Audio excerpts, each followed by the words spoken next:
Welcome back, everyone, to the Magic Spotlight series here in Utrecht. The format is modern, and we are down to the final round. Almost 1,006 players arrived here yesterday, and we are about to see the last two standing and declare here a winner of this first European Spotlight event. I'm Philippa, joined by Simon Nielsen. I just want to give a big shout out to Lisa here doing the interviews all weekend. I really enjoyed this one here. And Simon, the kid was 10, but I think in 8 years you have competition, a CIMIC player here going to try to dethrone you. I'll be like, an old man at 40 and just losing to the young kids coming up to the scene, already doing, just playing a ton of Magic. And yeah, I always remember that when I started, had been playing for a while, I always was envious of the people who had been playing since they were kids, because I started playing when I was 16, and so I felt like I was 10 years behind on my competition. So yeah, just get a head start. Start early to learn Magic, and I mean, it's never too late to start. We see a lot of players doing well, and speaking of players doing well, our finalists here, I have to start with Raul, that we just watched playing this Orzhov Blink deck. I think kind of the deck of the weekend at this point, making it here into the final, playing against Alberto, playing Temur Breach, which I feel like it was the deck to beat coming here to this tournament. So tell us a bit about both these deck lists, and how do you think this is going to play off? Yeah, so Alberto here, also known as Baku91 on Magic Online, is actually someone who has played 3 Pro Tours before, and is now qualified for his 4th one. Very happy to qualify for the Pro Tour Final Fantasy. I think Alberto is specifically quite happy that Raul managed to beat the Amulet player last round here in Arthur, because as Alberto wrote in his player interview, he thinks Amulet of Vigor is easily the best artifact and the best deck in Modern, and so I think he's quite happy to dodge that one here in this finals, not even thinking that his Breach deck is the best deck. And I mean, dodging that Amulet Titan, but honestly, these Orzhov Blink do some serious cool stuff. In the last 3 Swiss rounds, Raul decimated 3 great Breach players. He took care of, I'm pretty sure he took care of Nils von Poran and also Stefan Schütz. So, Raul is, not shy of playing against this deck. He knows all the angles and the tools that his deck can provide him. He's really aware of all these options that this black-white deck gives him. That's exactly why he chose this deck, to get to play with all these options of interaction. And the deck is actually chock full of ways to interact with the Breach deck.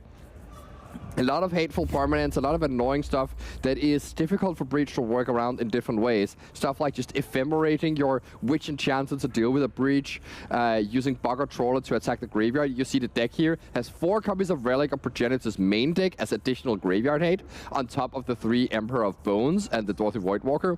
All of these things are in the deck here to work with Ketramos, the new breakout card from Aetherdrift. Is super sought after mythic that is, when you combine that with Relic of Progenitors and Emperor of Bones, that's a way where you can just draw a bunch of extra cards each turn whenever a card leaves a graveyard, and quite quickly get your 4/4 Menace Lifelink indestructible creature online. So really slotting quite well into this black-white Blink deck that we've already seen. People moving away from Aethervial and towards Thoughtseizes in this deck, making it more interactive, but still using the same core of Overlord of the Baelmerc and Phalia and Flickerwiz to blink that one. I really love when things like this happen. So in this case, Ketramos adding a lot of value to a deck that was already existing and playing, making it even more competitive. But in Prague, before Ketramos was legal in Modern, we saw already this deck doing good stuff. Yes. And we have here now Alberto's list, and now Simon. We see players getting different approaches to this deck. Is this pretty much what we are seeing these days? I feel like the 1 Grape Shot and 1 Jace as win condition has been often what we see here this weekend. Is anything here different from the previous rounds? It's not super different. We've definitely seen it in other rounds as well, but the 2 copies of Flame of Anor main deck is notable. This works with Tamio and Emry, as both of those are wizards, and so you have this extremely powerful kill a creature and draw 2 cards, kill an artifact, draw 2 cards, or kill a creature and an artifact, all contained in 1 instant. So it doesn't really help too much with the main game plan. Other people in this slot tend to play preordain that can help you find the combo, but instead it just adds, like, helps this other angle of the deck where you just try and play with a card advantage from Emery and Tamio, and Flame of Anor fitting perfectly into that game plan. And Simon, I wanted to ask you, before we saw this deck playing always with Thassa's Oracle as the win con, why do you think it has shifted to this version here and stopped playing this Thassa's Oracle?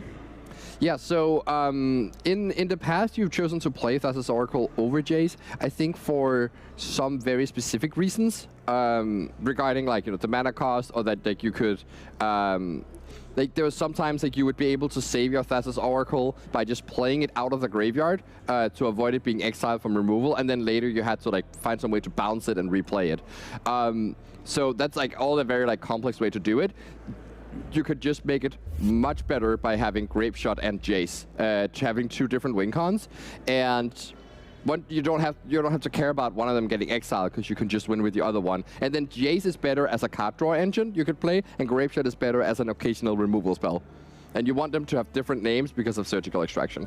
And from all the bridge players that we saw here, because on day one it was the most played deck with 12% of the field, there is one remaining, and which is Alberto, and we had one in the top 8. So let's... One more in the top 8. One more in the top 8, exactly. So let's see how this plays out. I'm really curious to see who we declare here as the winner of this first Spotlight Series in Europe. We already announced the next one, so are you excited, Simon, to go to the next Spotlight Series event? Yeah, Liverpool sounds like, a great place for Magic. Like, there's also, of course, not just the European ones. We also see the one in Denver coming up in the US, actually. Here we see Spotlight Dragons in Denver, April 11th. The Spotlight Secret Lair in Indianapolis. This is news to me, but that's happening in May 30th. And I, do wonder what do you like, what that name indicates of the format. That's very interesting. And then we still don't have the names for the one in Chiba, but it's very exciting that they're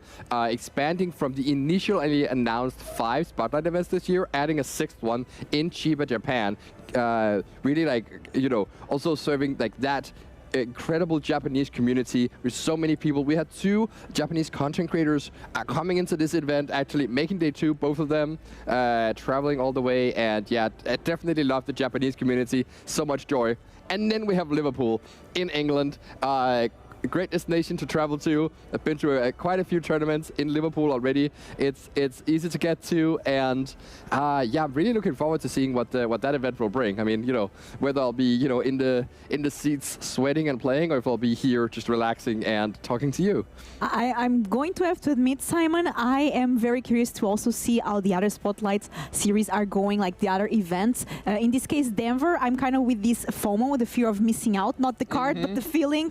Yeah. Because it's a limited one. Yes, I love limited, and it's like, maybe I should go, just play, have fun. And we see here in this one in Utrecht, a lot of people, as you said, from other places coming here together. So it seems like such a fun event to be part of, and anyone at home can be part here, can take that chance. And we got 8 players into the Pro Tour this weekend. We did, yeah, and they all seem like super happy to qualify. Some of them have played Pro Tours before, most of them haven't actually, and just excited to get their first Pro Tour to mate, or as you see with Alberto here, excited for specifically the Final Fantasy Pro Tour. Just the love of, like, the great thing about having these Universes Beyond sets where you can hit very specific fan groups. Yeah, that's true. I'm also very excited to see, and the difference from the RCs, because we have casted RCs before, even us together last time in Prague, and I feel like the biggest difference that I find from the RCs and this event is exactly what you are saying, that a lot of these players are qualifying here for the first time for the Pro Tour, and it has been a dream of them for a long time. In the RC, a lot of times that also can happen, but more often we see players as like, yeah, I'm already qualified for the Pro Tour, or I qualified before, or I'm here to just try to get that world invite, or just for the prizes. We even in these events have usually sometimes players already qualified. In one case, we had one player making it into the top 8, I think, that was already qualifying for the World Championship and playing just, to play there and to be part of it. So very good to see new players coming into the scene, and we have to highlight that because I feel like it's important that people at home realize that these can be accessible for everyone that wants to come here and play. Yeah, absolutely. That's the great thing about these open tournaments. You just gotta have a free weekend, and then you can come join us for the party. Don't even need to play in the main event if you don't want that. There's plenty of side events going on as well. So yeah, you even bring your son if you have one. Yeah. Yeah, that's apparently very possible. So yeah. Just a great celebration this weekend. Very exciting stuff, and we are going to see even more. The finalists coming. It's always a very exciting time to be where players are waiting all weekend for this moment. And they had to go through a lot because I'm going to remind you, Simon, yesterday we had 9 rounds of closed deck list. And now switching on day 2 into an open deck list tournament. How do players also go through this switch of going from a mentality of this is a closed deck list to a mentality, oh, now this is open deck list? Yeah, so most players probably would have prepared in a closed decklist environment, playtesting on Magic Online. And so, honestly, I think it's more like this. It might have been a lot of players today, their first time playing with open decklist and getting used to, what are you supposed to look for? Are you just supposed to see their archetype? Or are you supposed to remember exactly all the cards they have? In reality, the answer is somewhere in between. You try to remember the ones that are specifically relevant against your strategy. And you can try and capitalize on knowing exactly what their sideboard cards are. So, there's a lot of advantages to be gained from open decklist, but it does take a little bit of getting used to. And what do you prefer to play, Simon? Open decklist, every time. It is so much nicer to make have good, nice, clean decisions without any guesswork. It's always so awkward where do they even have a Wrath of God in their deck? I guess maybe they could. Should I play around that? How many percentages does that add? It's such a mess to make those decisions. If you just know what's there and they know what you have, it's just you're just playing clean, pure Magic without any, I sometimes I feel like I might as well, make my decisions randomly when I'm in closed deck list, and you have to, figure out if it's if they have one card or the other, and yeah, it feels a lot more smooth and clean. Very nice to hear. I know some people prefer closed deck lists, others prefer open deck lists. I feel like it's nice that we had the chance here to see both and see how the players prepared for both. And again, the Spotlight Series events being an opportunity for everyone at home. By the way, let us know at home, Twitch and YouTube, because we are actually also live streaming on YouTube. We are, yeah. Let us know where you are watching us from. I'm always curious to see. I think as it goes later in the day, we get more people from America, Brazil. It's always nice to see where everyone is watching us from. I'm sure a lot of the players that played here, they're already at home because now we only have the finalists left, and some people supporting already watching as well the coverage here, and maybe they will go on YouTube and rewind, see their matches, which is always a fun thing to see every time that you get the chance to be on coverage. Another reason to come to these events. Ooh, and here we have our finalist players here. This is it. They're playing for $10,000 as well as 24 booster boxes of Magic, of Modern Horizons sets. 12 of Modern Horizons 2, 12 of Modern Horizons 3. That is so many booster boxes. They call it the Spotlight Series Modern for a reason. Yeah, so exactly. Giving a lot of Modern Horizons boxes, that's an amazing prize. Of course, we also had a $50,000 prize pool, a lot of things on stake. Also, beautiful Cauldron Complete promo card for the top 128 Yeah, players. 128. Everyone in the tournament got a Cauldron promo, and the top 128 got a foil version of it. So that's going to be, a nice, cool card. Maybe you have people interested in that. For what if they're trying to bling out a hammer deck, or have a cool, a cool commander deck based around Kembaka region, for instance, probably slots right into that. So there's a lot of cool applications for these cards, and there's only 128 foil copies of this in the world. You know what's funny? That a friend that I have here in the tournament was already out for almost everything, but just kept playing. It's if I can only get the Cauldron Complete, I would be happy. Yeah. And he ended up 128th place. Oh, that is destiny. Just right keep there. playing. Yeah. I'm not sure if I'm going to make it, but I'll keep playing it. And sometimes you just get the luck. And got that beautiful card that now he's going to be able to put in his decks. Players shuffling up here. Not sure who is going to be on the play here. So if we talk a little bit about the matchup, and what are the tools that the Blink deck has to to play with in the matchup. By the way, to answer your question, it's going to be Alberto on the play. You see, he has one more point with the draw there, the second draw. So higher on the standings.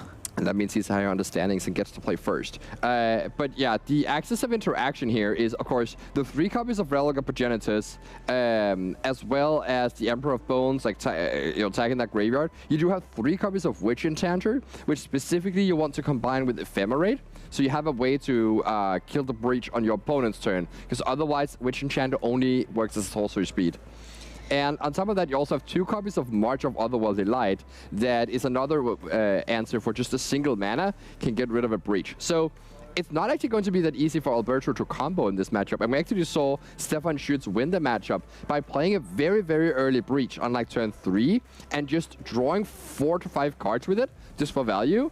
Yep. And passing the turn, and then never finding another breach in the rest of the game and still winning. And so and I think that was a calculated plan. Just saying that it's so hard for me to actually combo in this matchup through all the annoying disruption from Raul. I'm just going to make sure that if I have a window where I can cast in my breach for some card advantage, it's probably better, and I can just try and win the fair way with Ursa Saga. Absolutely. And here Alberto starting with Tamio, another great card. This card has surprised me a lot. We see it flip very easily in this Temur Breach deck. We even saw an ultimate this weekend.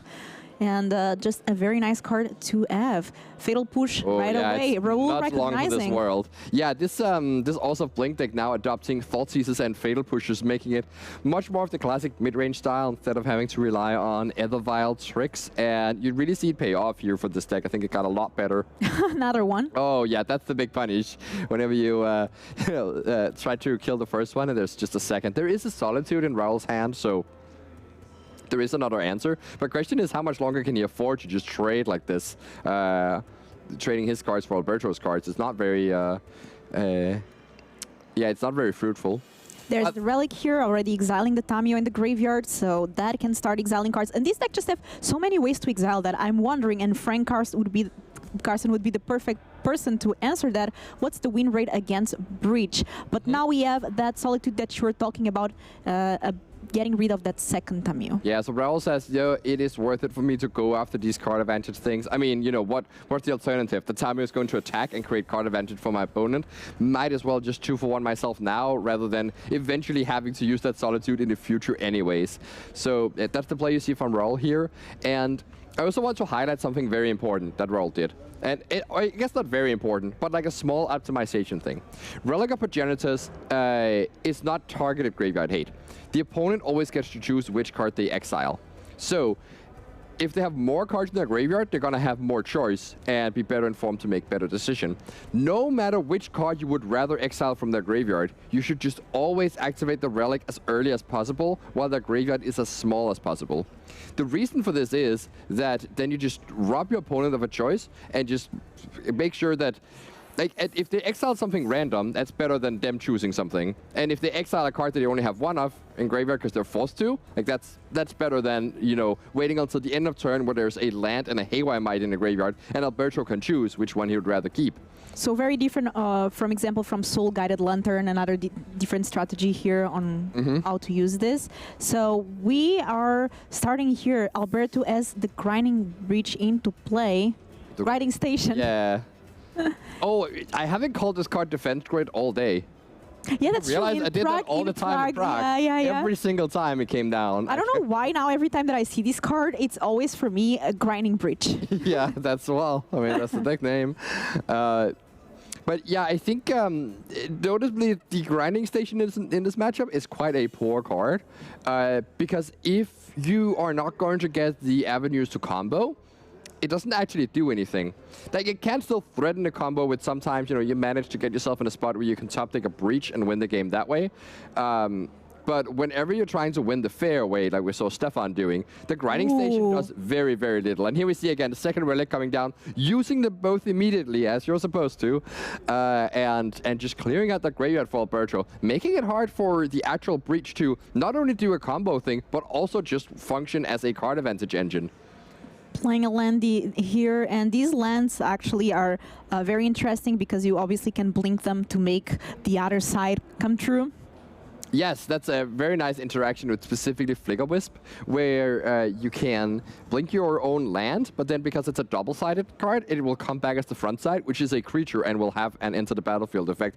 And here we see Malevolent Rumble, which can pick up that breach, kind of getting Alberto closer to the combo, but is that even really what he wants to be doing? Maybe you just want an Emery, but Emery is also shut down by these relics. Like, it's actually kind of hard for Alberto to navigate in this position. And I have to say, Rumble has been one of the cards for me of the tournament. We saw it in multiple decks like the Eldrazi one as well, and being able to provide a lot of value and making decks more consistent. Now we have the Emery here.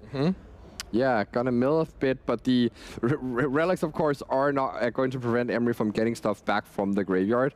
Rumble, as you say, certainly one of the cards of all time. Yeah, and here relics not being great, even with two. Yeah, so since Raul had two relics and is lacking pressure, it makes a lot of sense to crack one of them right now. You're already denying value by removing those two artifacts from the graveyard, and you just want to like dig deeper through your deck and try to find a bit more opportunity to pressure the opponent. And here we see a Dorothy Voidwalker. That is a strong card in the matchup. Voidwalker is a very good card because now everything gets exiled with a Void counter instead of going to the graveyard. But Shadow on the Voidwalker does mean that it cannot block non-shadow creatures. It kind of lives in this like other realm. Just, you know, it's, you know, hiding where the light doesn't shine. And the light certainly doesn't shine on Alberto right now as he takes 3 points of damage from this Dorothy Voidwalker. The clock has started. And the clock is important because no matter how much disruption you put down, if Breach gets time, eventually it will wiggle its way out of it. Sort of like a... Houdini type character that is, you know, constrained in all sorts of weird manners, but still managed to break out of all the locks. And that's exactly what the Breach deck can do if you give it time. But as soon as you start attacking them, well, now, you know, there's only five, six more turns before that Dorothy kills you, and so you gotta actually hurry up in your ability to either end the game or take care of this Dorothy or advance your game plan in some other way. Exactly, and we see Alberto's hand. I think I saw an Underworld Breach. So also a couple more cards there, but that Relic of Progenitus exiling all the graveyard now makes this Emery not great. We do see that Mishra's Bubble. Yeah, so obviously Bubble and Emery is a combo, but it doesn't actually... I mean, it doesn't really work against 2 copies of Graveyard Hate. So the Bubble is just going to draw another card, and, you know, it's better than drawing a land, but just getting Alberto a bit deeper into the deck. But right now he would need to find, first of all, one of his main deck answers to that Dorothy. And second of all, also find an answer to the Relic, or some ways, like an Ursa Saga, for instance, would probably be one of the best draws for Alberto here. Yeah. So let's see here. We have Thoughtseize. Let's see what we are able to reveal from Alberto's side here. So everything will have a Void counter. And Alberto deciding whether he would like to respond to that or not.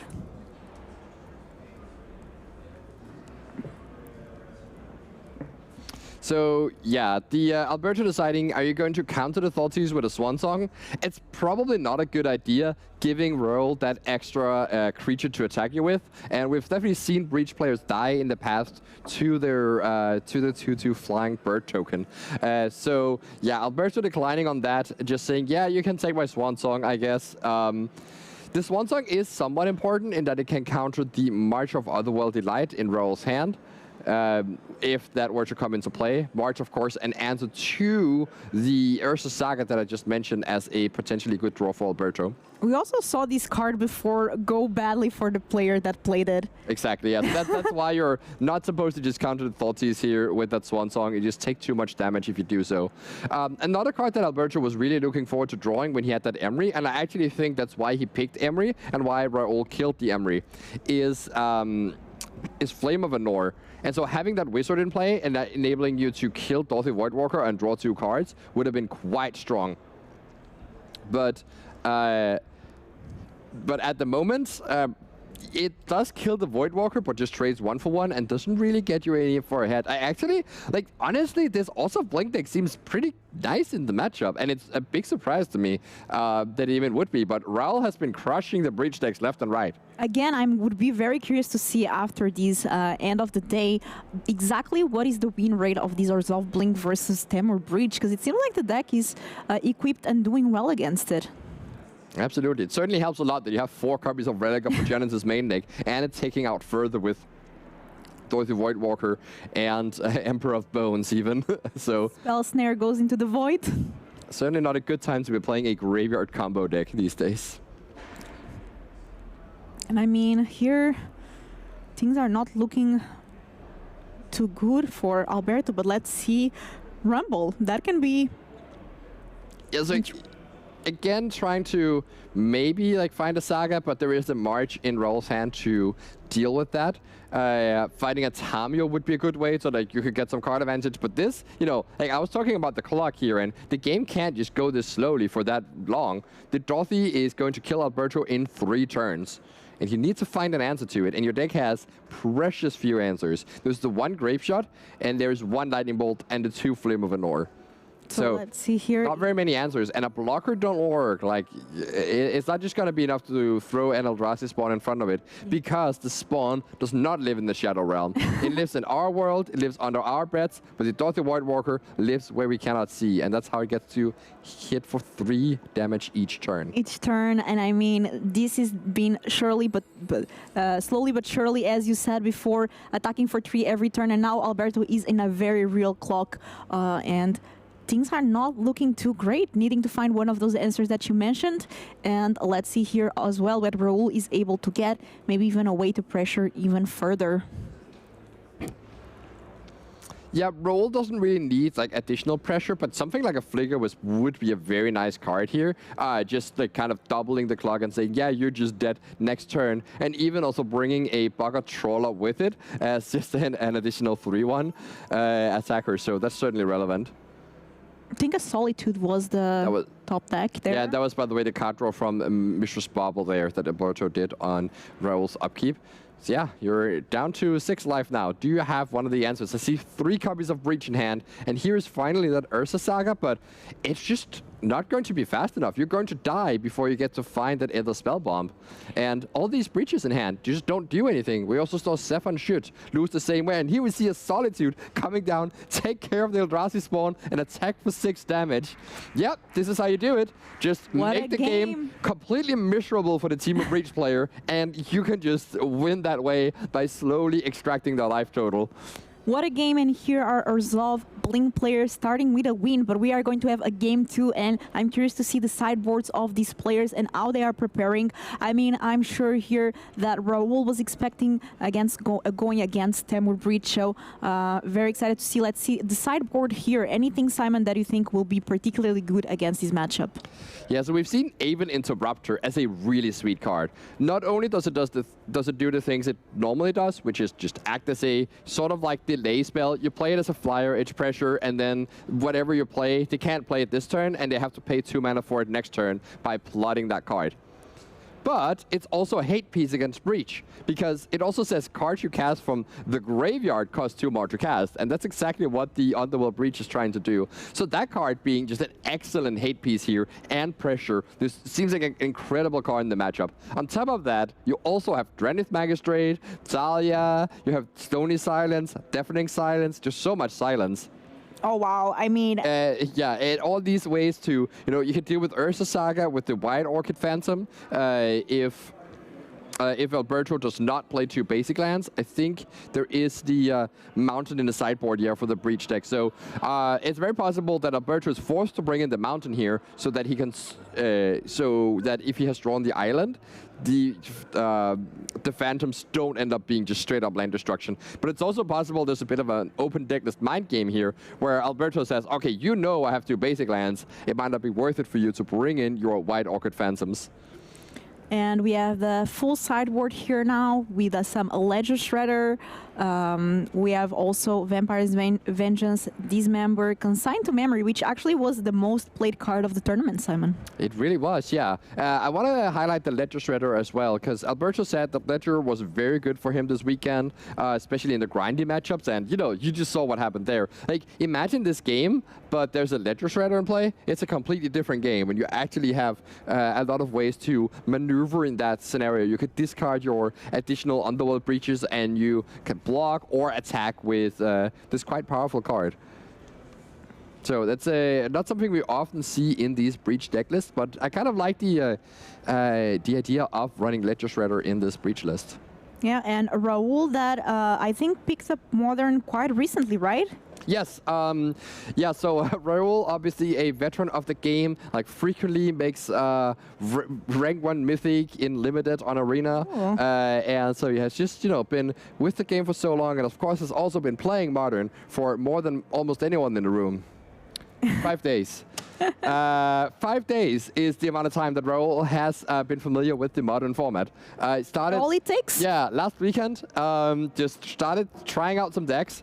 Tried out Breach, nah, didn't like it. Tried out Eldrazi, nah, didn't like it. Tried out Storm, ugh, no, what is this? Then tried the Black-White Blink deck, and it was like, oh. And it's working perfectly. I mean, Raul here in 5 days could conquer Modern. What can happen in 1 year? Yeah, maybe he can build Rome. I don't know. Yeah, I mean, I love that. Really nice played by Raul all weekend that now is only 1 win away from being the champion here of our first European Spotlight Series event.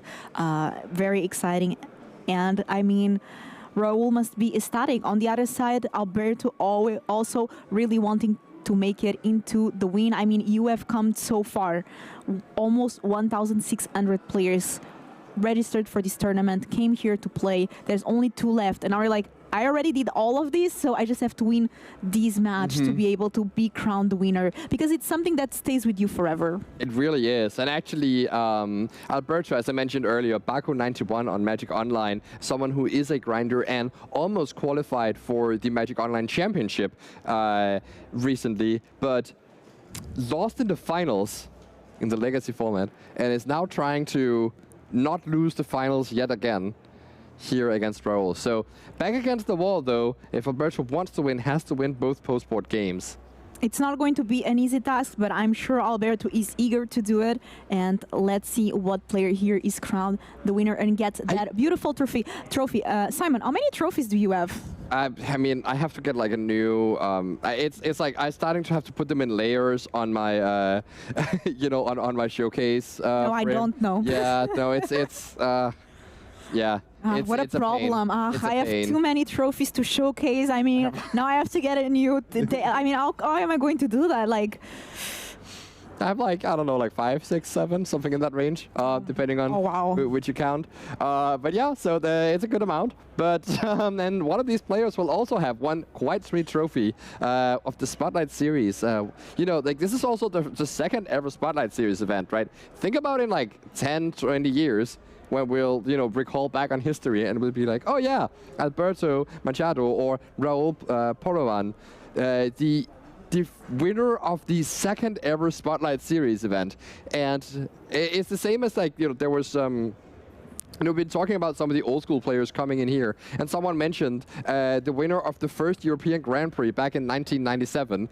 And that's the same vibe that this could be in the future, right? Because this is the start of a new tournament series. That's true. Oh, so yeah. There's something like remarkable about this too. This is the first European Spotlight Series. Yeah, one day you can tell your grandkids, back in 2025, I won the Magic Spotlight Series Modern in Utrecht. You can tell your grandkids this was the Pro Tour. And we have that trophy there to prove that indeed they made it so far. And I mean, the 24 booster boxes of Modern Horizon sets also don't hurt, right? And all the cash involved as well in winning the first place. Just a lot of rewards for getting the win, and of course an interview with Lise. So yeah, that's always nice. That's what I play for, is the interview.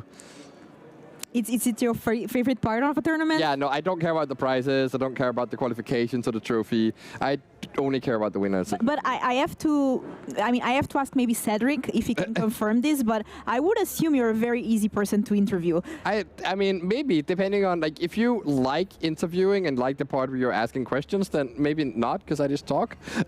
And yeah, really don't need much to get me going, but it's always fun, and I like doing it. You do the full party by yourself. Yeah, exactly. I love that. And let's see here, players getting ready for this post-sideboarded game 2. And different from the Pro Tours, right? Because it's still best of 3. I know that in Pro Tours it's best of 5. How does these like long games feel like? Honestly, you don't really feel it until it's done. You just feel like the energy and the adrenaline really keeps you going for quite a while. And so it's only like after you stand up and it's been 2.5 hours and you're dizzy and like the room is spinning and you realize, oh my god, I won a quarterfinals. Like that's, that's when it hits you, and then you have to go play another match. Usually it doesn't take 2.5 hours, but sometimes it can. I don't know how you do it. I have a theory. I wonder if Alberto is boarding out some number of breaches. Oh. Because we've seen how bad they were in this game to draw 3 copies of it when they're bad. We saw Stefan like see all 4 copies and lose because of it. I wonder if you just don't want to draw too many. I mean, you obviously still leave some in your deck so that you can't draw it. But when a card is really bad in multiples, that's usually when we decide to not play 4 copies in our deck. We decide to play 2 or 3. And so it's possible that Alberto is trying to shift his deck with these ledger shredders and play this more fair game plan and using the breach just as a card draw effect that sometimes works and sometimes won't. And that doesn't sound like a 4-off to me. Maybe even boarding out down to like 1 grinding station as well. Oh, wow. So going a bit light on the combo plan and just maybe focusing more on the other win conditions that we saw here all weekend long. I have to say, I think I saw a lot of breach players winning with constructs. Yes, it's quite, I mean, that's why the deck is so good, is because it's so versatile. And in a matchup where you're really under the gun in one game plan, you can try and shift and focus on the other game plan. So we are starting here. Alberto now on the play after losing game 1. We have Tamio turn 1. We saw how good his card is, especially when it's able to flip. Yep, but and right that's away, also why we just kill it immediately. And it's like a rewind of the first game. We also see this sweet deck from Roll, just fully foil. Like, can you imagine like picking up the format in 5 days and just acquiring yourself a fully foil deck in that time? Yeah. That's Maybe it's from a friend, we don't know. well, yeah, maybe. Is that a Tamio and no second lander from Alberto? So Oh, wow. this does tell me something, right? Alberto chose to keep this hand despite only having 1 land because it has a huge upside. And in this case, I think Alberto saw Tamio and Spell Snare as huge upsides, and even the backup Tamio, so that you can play it through Fatal Push. So, and also this Legislator. Like, this hand is just much better equipped at playing the fair game. Oh, like, wow. there's no breach inside. There's no, like, there's no Ursa Saga. You're not really vulnerable to very much here. Sure, the Graveyard Hate can hit specifically Emery, but if they don't have the Graveyard Hate, the Emery is going to be great. And if they have the Graveyard Hate, it's just 1 card it's trading with. Stony Silence, what does that do against this hand? I guess it shuts off the clues from Tamio, but you can still flip it off the card draw from Ledger Shredder sometimes. So it's just, this hand is just pretty solid, and it really puts Raoul in a puzzle. Which card are you going to have to take? And yeah, since you just don't have an answer to the Emery at the moment with no Graveyard Hate, I gotta take that one out of the equation. Just the attack with Tamio and another land could put that Emery into play and spell doom for you. So that means that Alberto now has the Vampire's Vengeance, Ledger Shredder, a Dismember, I believe, and also Spell Snare? Yes.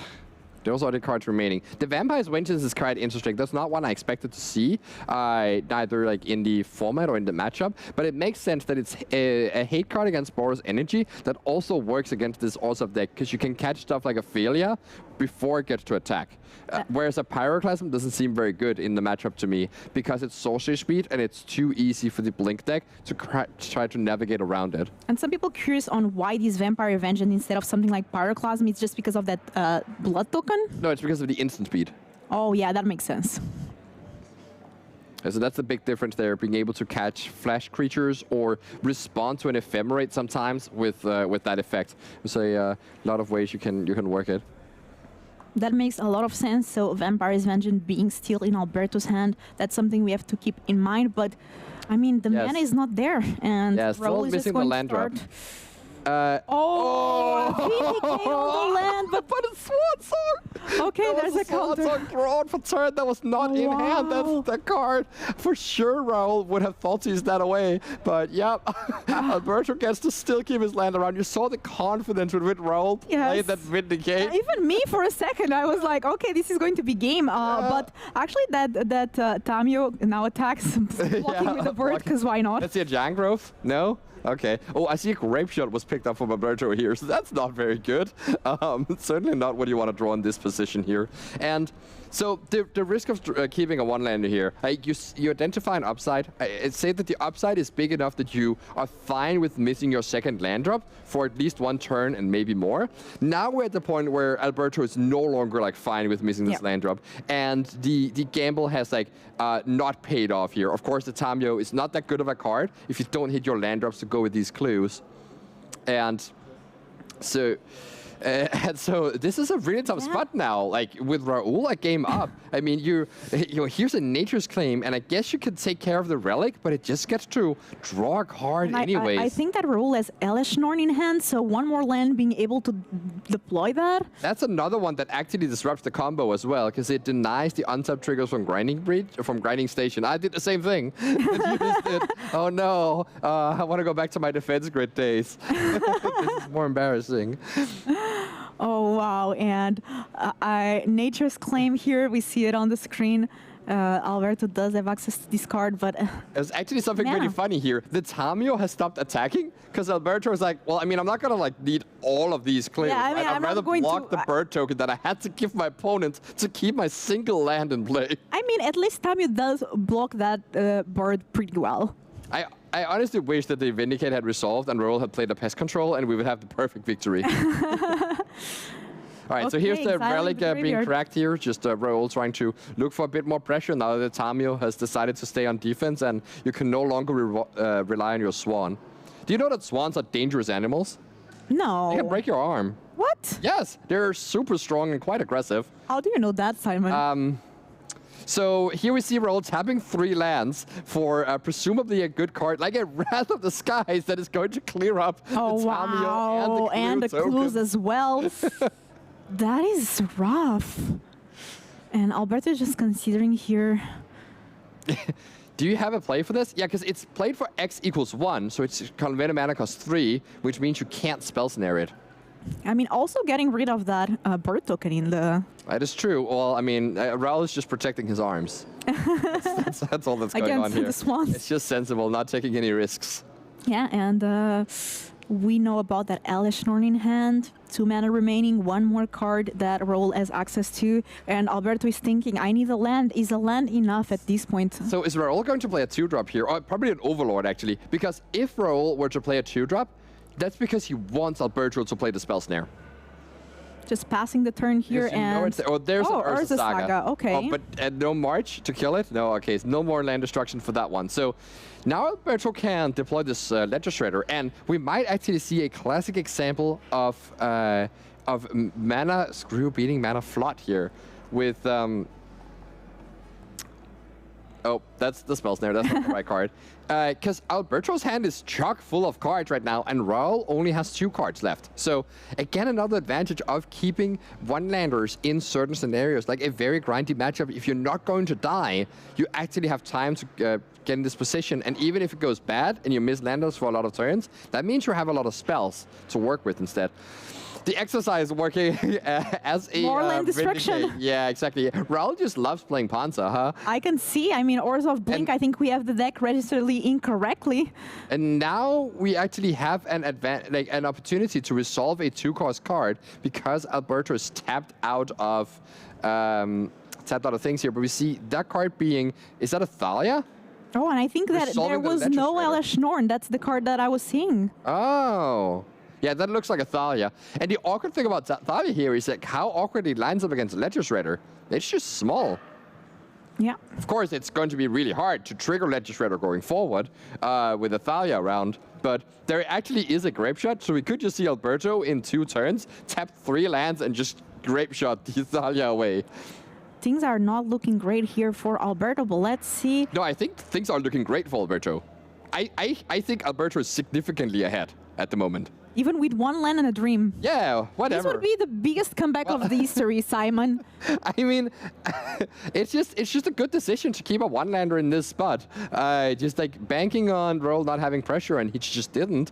And because that, I mean, I only said that because I saw that the Ledger Shredder drew the commercial district, which is going to make sure that Alberto is going to hit the next couple land drops and be in this game. And now we have the race starting. Raul only has one card left in hand. Alberto has just so many cards, like, what, 7 cards in hand at the moment? 6? Yeah, I mean, a handful of cards for sure, but things getting taxed by Thalia. And you can also just attack with the Shredder and do nothing else, because if the game just goes like this, you will win the race. I'm not sure how many Solitude Raul has left in his deck. He certainly has some number of removal spells like Fatal Push. We have seen that already this game, but there's a limited amount of these cards, and the Ledger Shredder might just go ahead untouched. So yeah, Alberto says, sure, you can just take your turn, and I can counter whatever 2-drop you have available now. I'm going to tell you, I thought Raul had the game locked a couple turns ago, but now, as you said, looks like Alberto is in control. Yeah, that's a lot of lands drawn by Raul, and not looking too good now. And not even like an unreasonable amount of lands drawn by Raul. But the issue is that he spent so many cards trading with Alberto's cards.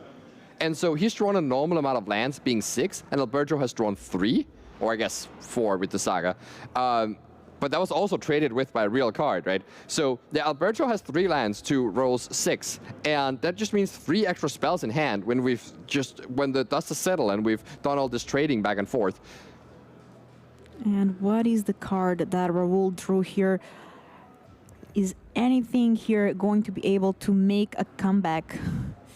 Just a very quick pass back there from Raul, and I wonder if that's like the Solitude and just like, you know, immediately pass, not give away that you have something, or if it's just actually another blank card that he can't really play in this scenario. And I mean, the Ledger Shredder is there. A card that we haven't seen in a while. Yeah, it really is. I mean, it was really popular in the past. Especially in Pioneer. It was a big player in Pioneer, right. But also in the Murktide decks. Like, it was played quite a bit for a little while. The Modern Horizons 3 really just shook up the format and kind of outpowered cards like Ledger Shredder and Expressive Iteration. And now we're seeing the cards like start to slowly creep back into the metagame. Oh, there's a March of Otherworldly Light. So you can play that on the Shredder, making sure to pay enough so that it can't get spell snared. Also because of Thalia paying a bit more. Oh, yeah, and have to pay for the Thalia as well, of course. And let's see if Alberto does have an answer here for this March. I think I see a strict Serenade in hand, but I don't think that can counter instants and sorceries. I think that can counter the exact opposite things as Swansong. Yeah, target artifact, creature, or planeswalker. So here, Alberto thinking, what is the best thing to do? So he could try to trigger the Ledger Shredder here, just get a little bit more value out of this by dismembering the Thalia and then maybe doing something else. He also has this Vampire's Vengeance in hand still, remember. So once he hits the 4th land, that's another way to deal with the Thalia. Dismember is also quite costly on life. It really is. Raul down to 6 here, but with no pressure from Alberto, the 6th life might not matter too much, unless, of course, this Grape Shot is intended to go upstairs. Ooh, yeah. And Thalia swinging for 2 more damage. So are you going to take this damage? The more damage you take, the worse your Dismember gets. And Alberto says, yeah, let's just pay 2 mana for this, pay the Thalia tax, take 4 damage. No, not after all. There are like some really good draws in Raul's deck. Like, imagine what happens if he draws an Overlord, for instance. Just taps 5 mana and gets that into play. And if you don't have a Dismember to answer that one, you're in trouble. So taking care here of the Thalia with the Dismember losing the life, now down to 8. Also, what if there's an Ephemerate saving the Thalia? I guess actually Raul probably wouldn't even want to spend an Ephemerate doing that, rather than saving it for something else later, especially since you're not really getting value out of the backside of the Ephemerate. Of course, the upside is that Alberto now taking 4 damage. It's kind of realistic that the Thalia could kill you, But you also know... Oh, so it's even okay. Interrupter. Plotting that away. Yeah, that's a nice spot to get that one. And so the Dismember is going to cost 4 more life and 3 mana to cast now from Plot with that Aven Interrupter in play. So right now Alberto says, okay, I just gotta hope to draw an untapped land now, and I gotta slam this Vampire Vengeance. Because if I don't, I mean, I just like have very few moves here. Yeah, and that Dismember is plotted. That also means you can only play it at sorcery speed, notably. Oh, and a Flicker Wisp as well. Post-combat Flicker Wisp, flickering the Surveil land and just getting the Surveil. Yeah, so Raul is really saying, I don't believe you can draw an untapped land right now. I don't believe you can play your Vampire's Vengeance. I just want to put as much pressure as possible. So let's see if it's the untapped land. Let's see. It's a Hedge Maze. That has tapped. Is that a Hedge Maze? Oh. So that would be huge here. 3 mana? Okay. Yeah, you can still do Grape Shot to kill the Flicker Wisp or the Thalia, and then you're not dead. And then if it is a Hedge Maze, right, next turn you can then play the Vampire's Vengeance. So it's actually still fine. And yeah, you see Raul's reaction there. Whoa, there was a land, but it was the only tapped land left in Alberto's deck. I mean, these survey lands come at a cost. They are great, but sometimes, you know, they enter tapped when they needed to enter untapped.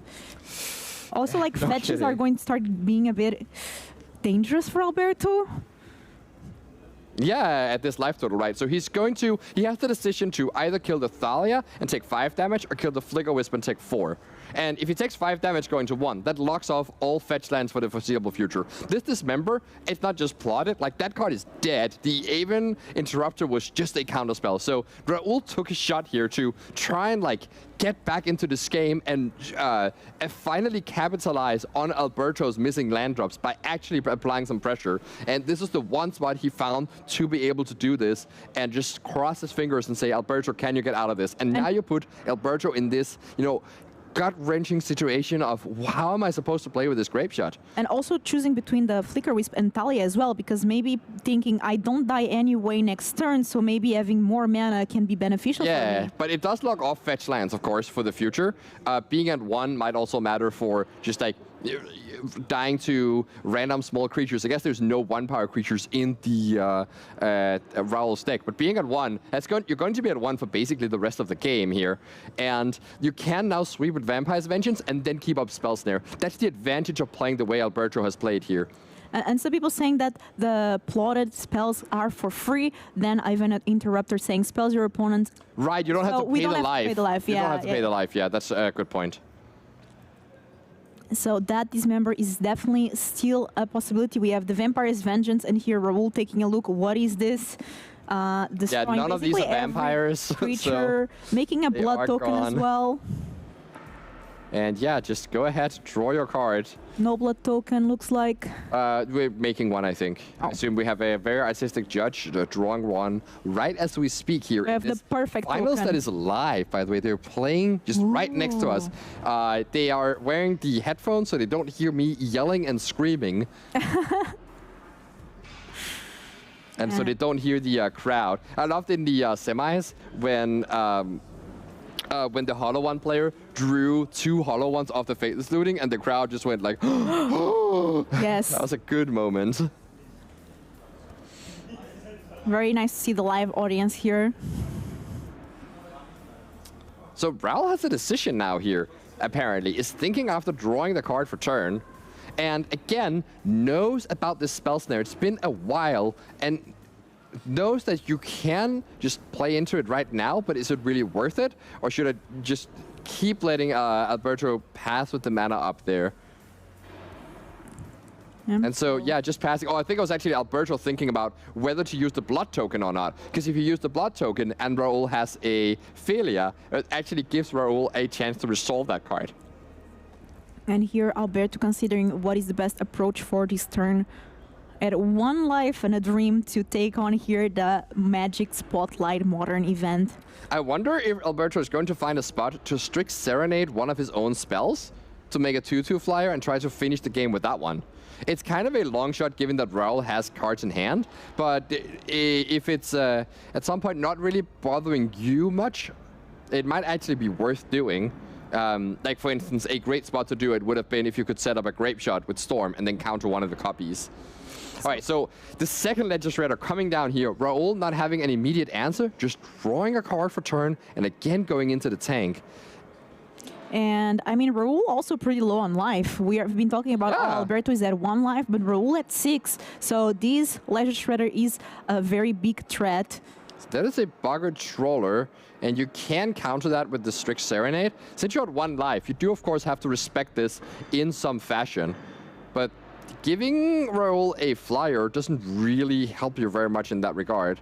I do see a Breach in hand, so I wonder if Alberto is thinking if he can go just Breach into Grape Shot and just finish the game off that way, playing the Dismember for free. So actually, Alberto's really close to lethal here, because he could counter this Troller, give a flyer, untap, play Dismember to kill. Oh yeah, with the plotted card. And then play the Breach, loot a card into the graveyard, play Grape Shot for 3 damage to Raul's face, and attack for 2. But that's not quite lethal, and so Alberto says, yeah, that's probably not gonna work. Raul has more cards in hand. If there's like any way of interacting with this, it's probably just pretty bad to try and go for it. So just letting his graveyard go, and is now going to maybe blood token away that Breach, saying, yeah, I'm just gonna completely forego that plan. I don't have a graveyard anymore. I don't have that Grape Shot. I'm just gonna try and see if I can ride this Ledger Shredder to victory, potentially spending my Dismember on that Bogger Troller. There's a Mox Amber, which is also a pretty good card to start getting that Connive going. I mean, I wouldn't say it's a good card to get the Connive going. It's actually more a really good card to discard. Brain Surge. Oh. That is the card draw spell you need here. Combining with the Ledger Shredder to, you know, that you just form a game plan here. That's a lot of cards. And yeah, if you could loot away that Mox Amber, because the issue is that, yes, it's a very cheap card that you could use to trigger the, the abilities of Ledger Shredder, but it also doesn't do anything. There's no legends in play. And so you really don't want to throw away cardboard if you can avoid it.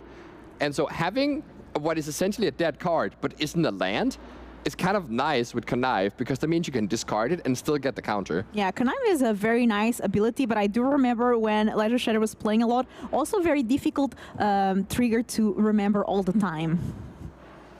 Absolutely. I still wonder, by the way, if there is a failure in Raul's hand. Because remember, Alberto has left up this 1 mana for quite a while now, and Raul has been in the tank for a lot of spots. And so Alberto just haven't given that window to resolve the little dog, and yeah, might just be part of the game plan here. Okay, so we do actually see the Mox Amber coming down here, triggering the Connive, and potentially building up your Ledger Shredder to be a 2/4, meaning that you don't need to waste this Dismember on the Bogger Troller.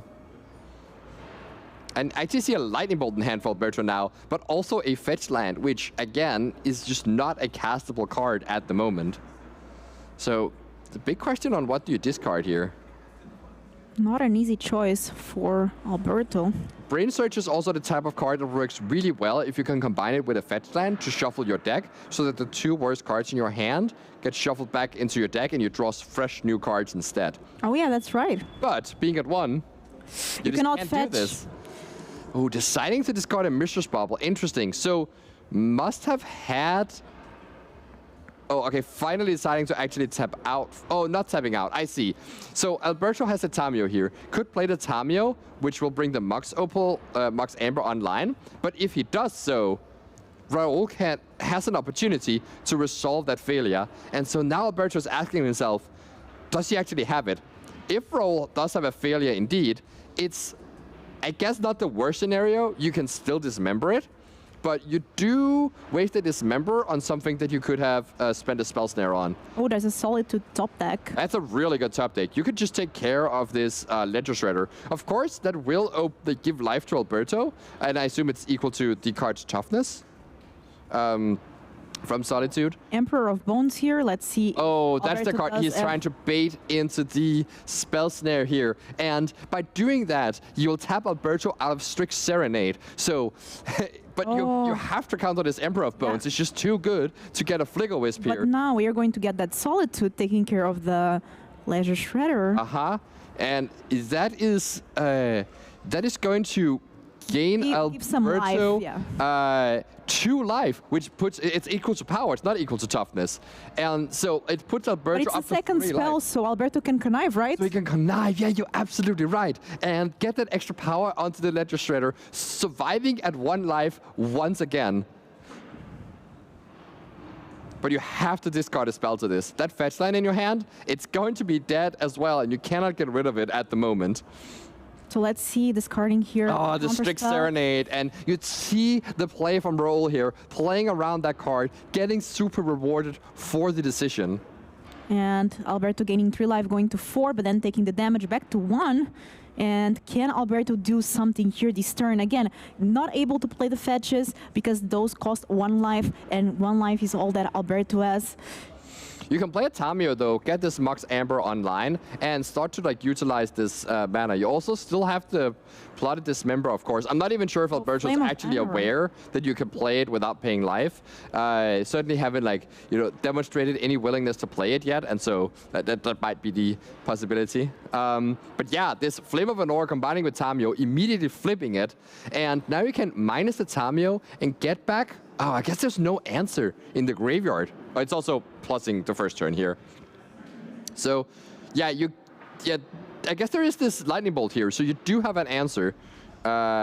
I wonder what happened with that. Was that a fetch land? That was. Oh, he played it, but he put it far away, so he didn't accidentally fetch. And cannot. Yeah, so you do have the Lightning Bolt to take care of the Bugger Trawler. And actually, I think Alberto has put himself in a position where he is ahead here.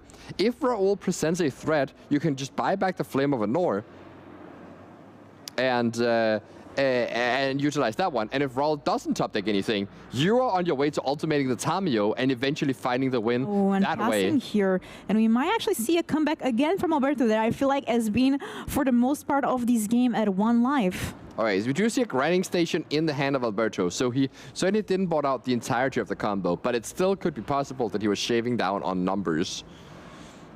And now the question is, do you buy back this Brain Search?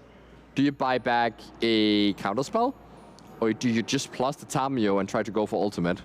Not an easy choice, Simon. You can definitely use the Mistress Bauble to aid your decision, checking what's at the top of the opponent's deck, and making sure you have your answers ready for whatever this is.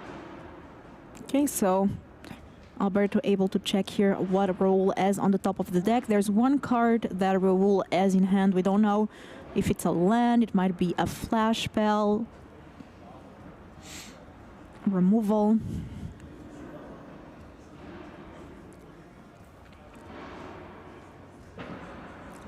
So tapping that Mox Amber and 1 more land for that grinding station.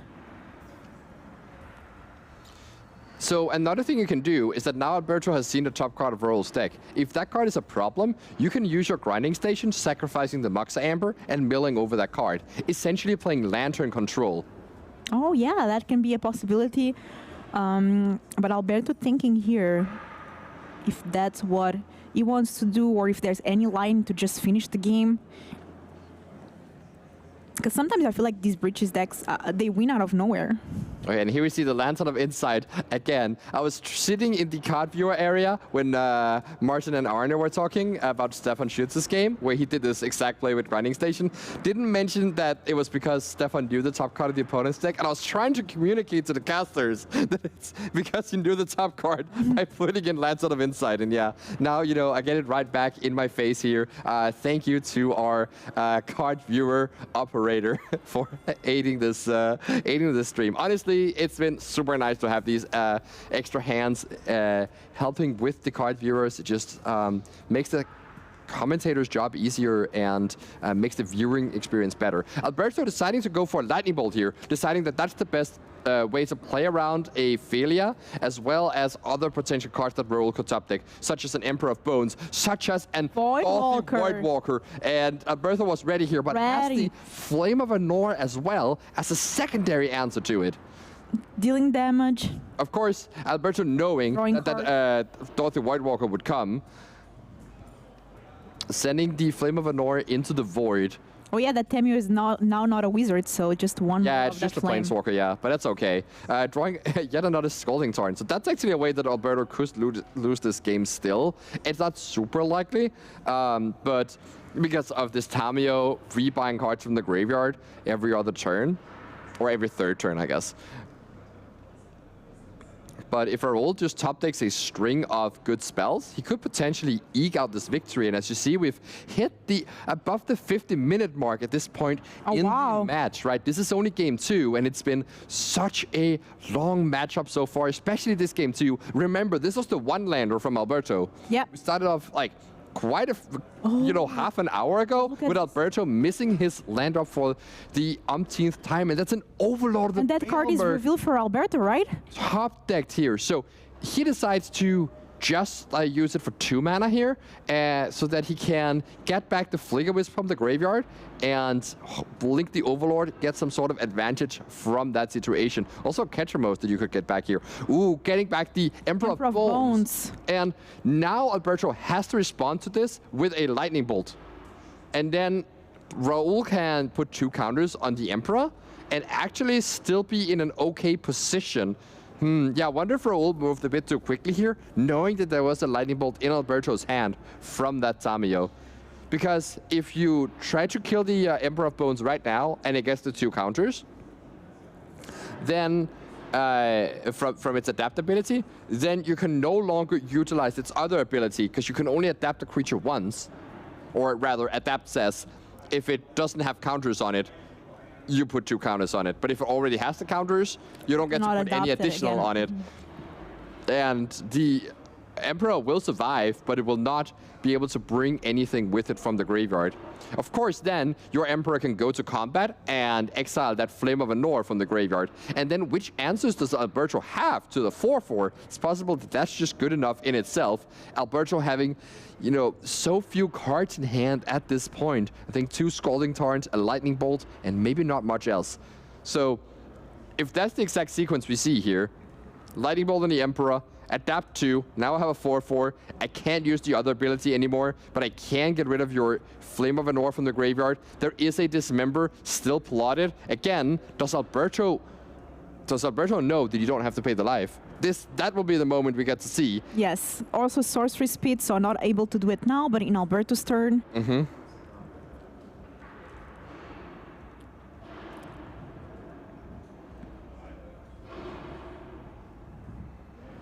So I think the judge here is just making sure. Yeah, so Emperor of Bones does say exile up to 1 target card from a graveyard. So you can wait until the trigger's on the stack, and then you could try to kill it in response. That does work, and it actually means that Raul doesn't get to, he has to choose right now whether to go for lethal, which won't work because of the Lightning Bolt, or just go for the Flame of Anor in Alberto's graveyard. So choosing here, this can be a very important decision. This can be the decision between being the winner here or not making it. Over 1,500 players came here to play this weekend. Decision to get the Emperor of Bones out of the graveyard. Because you could have also get the Flicker Wisp, but that's worse to stuff like Nature's Claim, potentially. So there are certainly downsides to different plays. Of course, the Emperor of Bones, if Alberto were to have nothing, is the one that gets you the most advantage, as well as a lethal attacker. But that known Lightning Bolt, I mean, of course, it is pretty hard to keep track of all the information that's going on in this game. I mean, imagine the players, they have been playing for almost an hour now, and so many cards have left the graveyard and entered the hand of Alberto. These 2 players are at a point where not all of the information is, it's not that easy to keep all of this information in your head at once. There's so much going on. Especially after such a long weekend. Yeah. In these games of, long, grueling games of a final here, you could just see all the cards that are going on. That's like, that's like the magic in Magic the Gathering. It's just how these game pieces just keep creating so many small things you need to pay attention to, and the skill is really keeping track of all of what's going on and keeping yourself on top of it and allow yourself to make good decisions based on that. Okay, so what is happening right now? So looks like Alberto is pointing at that Ketramos in the graveyard. Yeah, they're still clearing up with the judge exactly how this will function. I wonder if there's something else to it than just than it just being about Lightning Bolt and Emperor of Bones, and what happens if you try to kill it in response to the trigger. So for the people joining now, what would happen if Alberto tries to bolt this Emperor of Bones? Raul would, Alberto would ideally want Raul to go to beginning of combat, trigger the Emperor, force Raul to choose a card in his graveyard, then you Lightning Bolt the Emperor, and Raul has to put 2 counters on it in response to save it. But now you can obviously exile a card with it every turn, but you cannot put those creatures into play because the Emperor has already gotten its +1/+1 counters. And that means there's a 4/4 threat, which Alberto needs to have an answer for. Of course, he has that Dismember in the plotted zone, so there is an answer available if, again, that's something that he also has to keep track of, right? So many things going on in this game, and I wonder what this play is. Is that Otavera? Oh, it is. So we're waiting until the Ketramos has been targeted, making sure to target an indestructible menace creature. Bouncing the Emperor right now, Ketramos just goes into exile. Now you can replay the Emperor of Bones, and it's still protected from Lightning Bolt, and the Overlord ticks down once. So, Lightning Bolt you, rebind with Tamio, and Lightning Bolt you again. Right, just bolting twice, that's enough. That's why he got back the Lightning Bolt in the first place, noticing that the opponent was at 6 life, and you had just created a clock this way. Oh, wow, what a play. And actually, like, at 1 life almost the entire game, Alberto managed to come back and win that game, burning the face. I mean, actually, it was at a high life total for a large part of that game, but on 1 land, which is one, pretty bad spot I even to be forgot in. that because it felt like it was ages. Yeah, and then later getting to 1 life for, a good handful of turns, trying to navigate in that spot. So that was a pretty crazy game, but of course, the amount of damage he managed to deal to Raul meant that he could finish with this Lightning Bolt kill. What a game, Simon. And this means that we are going to have a Game 3 here. Game 3s are always very exciting to see. Both players got to showcase what the deck does. And now we are seeing Rahul's deck here again. I also realize now, by the way, why Raul got that Emperor of Bones, because he was, of course, aware of the Lightning Bolt, double Lightning Bolt play, and you have to force it out onto the Emperor. So that's what was going on in that sequence. Yeah, so double bolt finishing the game there, and Raul trying the best to come out of that situation. Didn't quite work out because of that auto aura, but now Game 3 is going to be happening with Raul on the play, so that's going to change things a bit. We are taking a look here at the sideboard. Do we change anything for Game 3 or just the same thing we did for Game 2? It's possible Raul's deck is a little bit too threat light at the moment, but it's really tough to be be a bit more threat heavy, because if Alberto does have a more combo centric build, you might just get raised by the combo if you can't interact with it. So it's a bit of a like a fine line that you're walking, but I would like to see just a bit more ways to impact the board and try to grind through, because it does seem like Alberto has bought it into this version with the 2 Legistrators and the Brain Surge, just trying to outgrind Raul instead of trying to combo. And we have here Alberto's list now. We are seeing Temur Breach, a deck that has been rising and in popularity. We've seen this deck quite a bit in the last tournaments, doing quite well as well in RC in the US last weekend, taking the win, Jesse winning with this deck. And yeah, I mean, a very powerful play. We've talked about it during the weekend. It does have a lot of these alternative ways to win without having to combo. We saw now the double Lightning Bolt to win the game. And we saw cases where the construct wins the game. So we saw a lot of ways that this deck is able to manage to win through. Taking a look at sideboard, Simon, anything changing for Game 3 or just the same? So there is an argument that now you have shown that you've bought it in Strix Serenade and Swansong and Vampire's Vengeance and Dismember and Legislator and Brain Surge. Look at all those cards. Like, that's a huge number of cards. And you've revealed most of them to Raul. Raul knows the deck list. He can go and check and see, okay, I know you bought it in all of these cards. What did you cut? and then Raul might be able to figure out that you caught some of the combo. So here's the next level. Alberto might think that Raul is trying to board less hateful towards the combo and more towards a grinding plan. So something that Alberto could do as a response is board back into more combo pieces.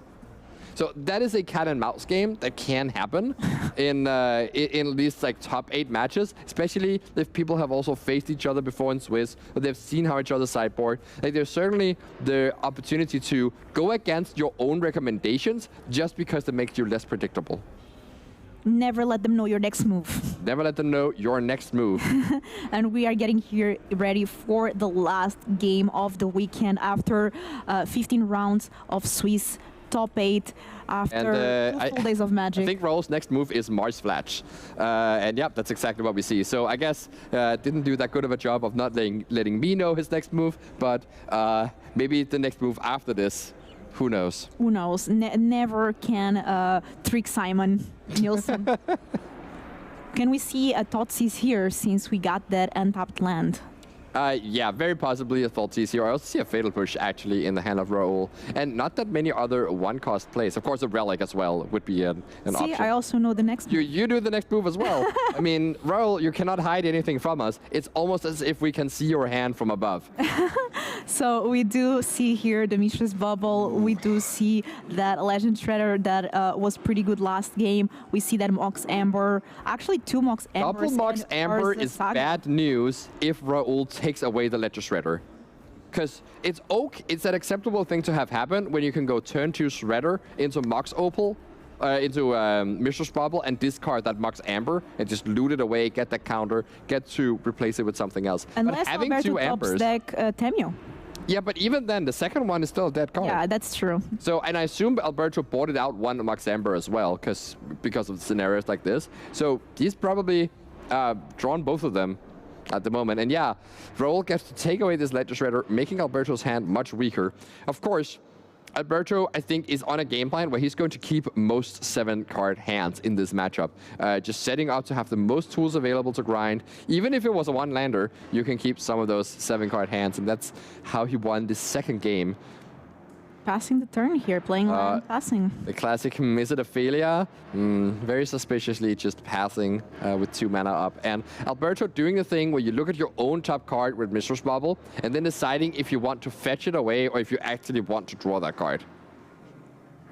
So fetching it away, meaning that Alberto didn't like what he saw on the top of the deck, or at least not at these moments. Yeah, so it's also, the card has to be not just better than a random card, but also better than a surveilled random card. Because, of course, Alberto can also choose to just get the surveil land and then look at the top card again. So it has to be, the top card you see with Bobble in that scenario has to be one of the best cards you could draw. But if it is there, well, I mean, your Bobble just saved your draw step, and you just guaranteed to draw the best possible. So let's see if we surveil this away or not, and looks like Alberto deciding to putting that Mox Opal into the graveyard. I certainly don't need any more Moxes. You see him drawing 2 cards here because of the Mishra's Bubble triggering in the upkeep. Did you ever miss a Mishra's Bubble trigger, Simon? Yes, plenty. I played a lot with Mishra's Bubble in the Death Shadow decks back in 2016 Modern, and yeah, I would be. I mean, what Magic player never missed a Mishra Bubble trigger? Are you Raul. He hasn't played Mishra's Bubble ever. Yeah, picked up Modern 5 days ago, right? Yes, exactly. So yeah, he has only played this deck. Land here, 2 mana. We are going to, okay, again, exercising the Urza Saga, but there's a spell snare, so countering that. Found in the meantime, and yeah, now Raul is in a little bit of trouble against that Saga. Needs another answer to it, but only has this Fatal Push. This doesn't actually qualify. And so we see the 3rd land coming down from Alberto, presumably just passing the turn here and relying on the construct-making abilities of this Saga. Smartly making sure to fetch before you pass the turn here, in case Raul draws an instant speed way to kill the Saga. You don't just get yourself trapped by trying to fetch at the end of Raul's turn and him just responding with a March of Otherworldly Delight, killing your Saga and denying you from making the construct. Just make sure you get your mana nice and ready when you need to, so you can't get got by that one moment where you don't have the amount of land you thought you had available. So 3 mana available here for Alberto. We see Rat of the Skies in the card viewer. I think Raul might have access to this card. That would be a good one to have in hand. That's one way to clean up this Ursa Saga and the construct that it could make, completely nullifying Alberto's turn. So let's see here what Also- Raul has exactly. Also has a Witch Enchanter, which is another thing you could just play here and just get rid of the Saga. Of course, it will still leave behind a construct. But there's a Fatal Push. Yeah. I mean, Fatal Push can also target other things, of course, so it's like not, you know, it's not like a free thing to do, Yeah, but it because is then true. you have You're to not, use 2 resources for this. yeah, you're certainly not like super scared of that construct, eventually having the answer available if you need to.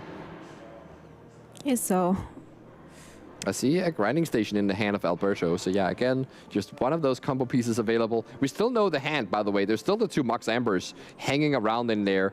And there's also, well, I guess not the Mishra's Bauble that has been used. There is a Nature's Claim also in the hand for Alberto, which doesn't have that many targets except for the one of Stony Silence in Roll's deck, which at this point, I am not even convinced is in Raul's deck at the moment. It's possible you go so low on ways to interact with the combo that it's actually worthwhile to not have Stony Silence. Maybe that's too next level or too greedy. But here we see Alberto just dumping all these artifacts onto the battlefield. And now this 4/4 construct is probably something big enough that you do have to respect it. Witch Enchanter in play, though, means that you can also just respect it by having a Flicker Wisp, for instance, to blink out this Witch Enchanter. Ooh, that's a Ketramose. ooh, Catramos, a very good card in this deck and overall one of the cards of the weekend. But also, yeah, the Wrath of the Skies are not going to be able to hit this Ursa Saga anymore, but still clearing up all these artifacts. Alberto taking the chance here to mill probably himself, so you don't give, so that you don't give the ability to like more options for Overlord of the Balemerc if you were to mill roll. So yeah, milling yourself, making your breaches potential better top decks. We still haven't seen a breach drawn from Alberto here, but if it is drawn, well, it is still quite good. You can just rebuy these cards from the graveyard. So Raul is really in a position where he wants to find graveyard hate and find it fast before Alberto finds a breach and is able to just return all of those cards from the graveyard and just set up the combo. So let's see here which player finds what they need the faster and yeah, I think Alberto that only fetch 2 here. cards in hand. It is Mox Amber and Nature's Claim, so certainly not very good. But does have this Surveil, looking at 1 card, and then if it is in the breach, you do have another draw step to try and find it.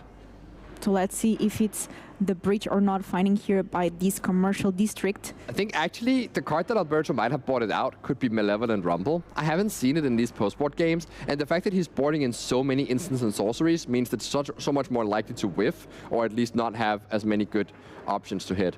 Bubble in the graveyard. Bubble not good enough, yeah, because you really want to draw a breach right now, so you just got to maximize your shots at doing it. Dismember? That's a Dismember.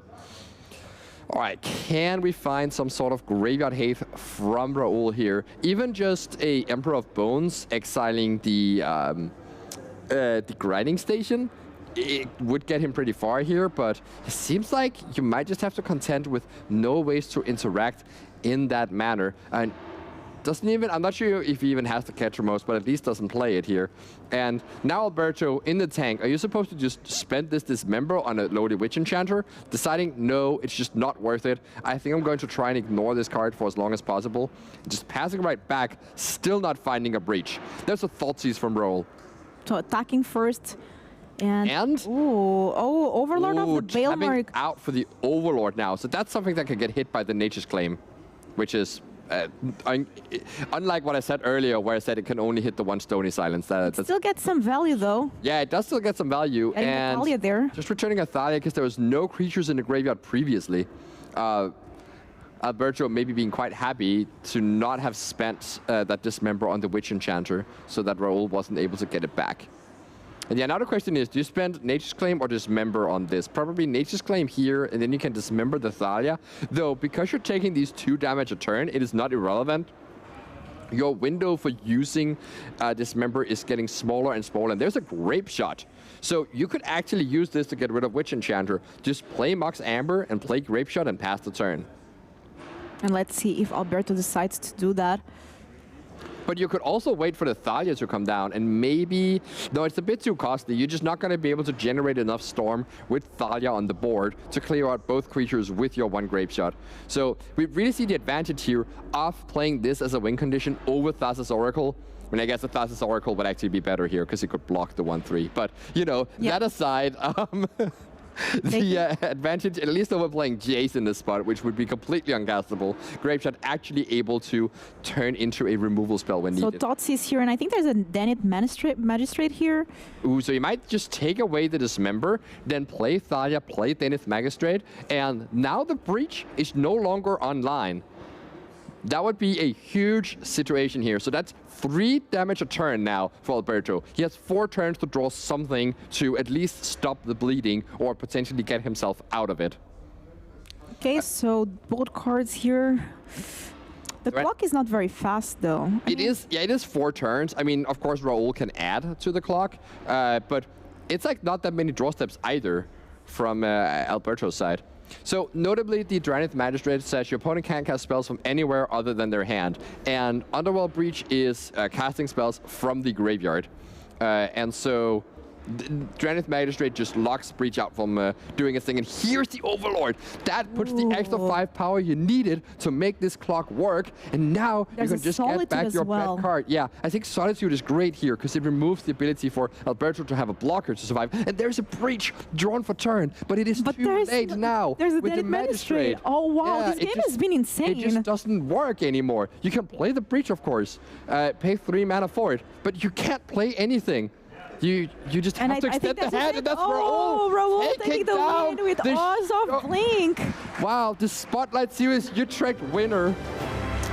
Raul just, Poroyan just taking it down with Black-White Blink, playing Modern for a whole week.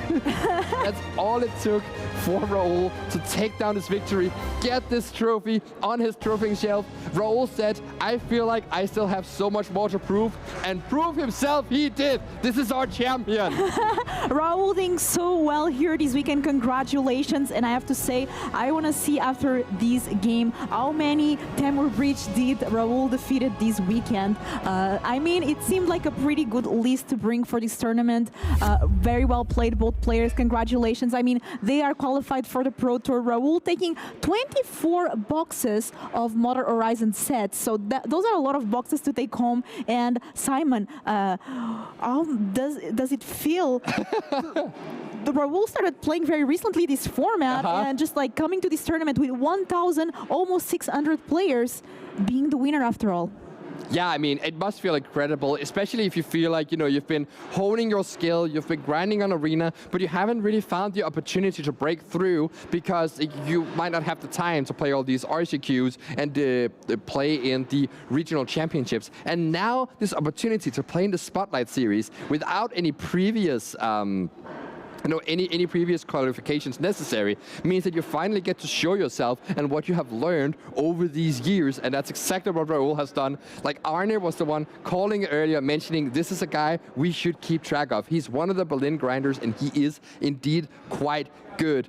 Also, just to answer your question, Raul beat 5 out of 6 Breach players that he met in the tournament. Oh, wow. 5-1 in the matchup. So really good metagame here for Raul this weekend. Congratulations for being the winner of the Spotlight Series. We have more Spotlight Series events coming soon, not only in Europe, but also in other places of the world where the gathering is together. Of course, we have to thank everyone here, our sponsors, our players, our casters. We have to thank the people watching at home, our production team, and congratulations to the Raul. That's going to be it for me and Simon, but let's have an interview with the winner and Lise. And we're back. High five, Raul. You Thank you. did it. That was nerve-wracking. What a final. It was fun. Yeah. Yeah. So how are you feeling, the winner, going to the Pro Tour as a winner of the Spotlight Series? Yeah, that's what mattered most. And getting the job done, winning the whole thing, that was...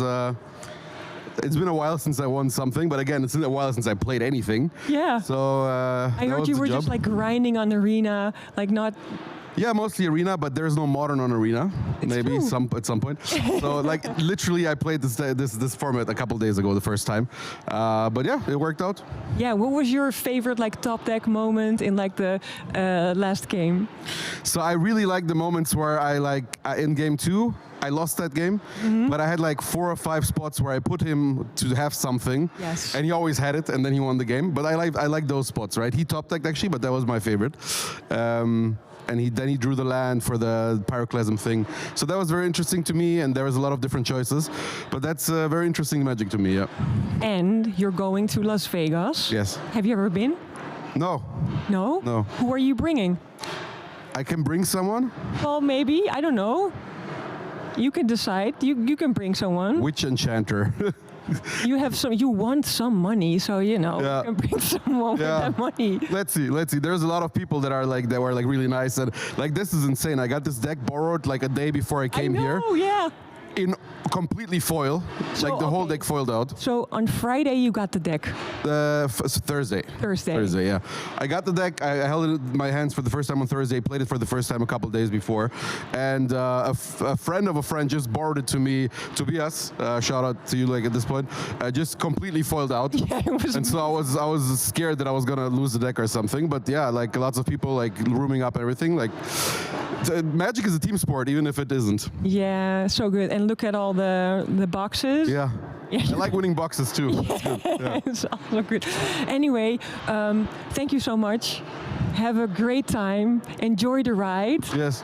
I want to thank our sponsors. I want to thank Beckett. I want to thank Fanfinity. I want to thank the Spotlight series and Ultimate Guard. Thank you so much.